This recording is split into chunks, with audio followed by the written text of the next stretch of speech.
Welcome to the Slop Temple. We pray this video helps. You start by matching the terminal to the wire gauge because a wrong fit yields a weak joint. Strip about 6 to 8 millimeters of insulation. Expose the conductor without nicking strands. Once done, confirm the crimper die matches the terminal type and that jaws close evenly.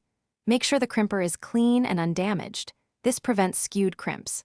Now position the terminal so the barrel aligns squarely in the jaw. Begin the first light squeeze to seat the conductor.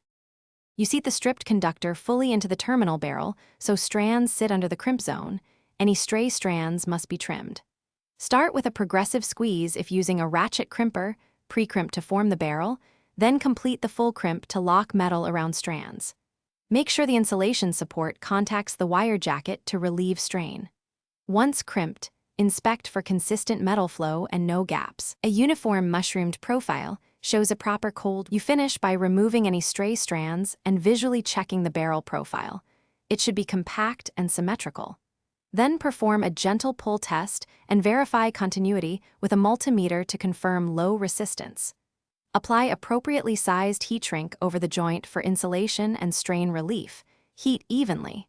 If you encounter intermittent contact or a loose crimp, restrip slightly and use the correct terminal size. A loose crimp almost always.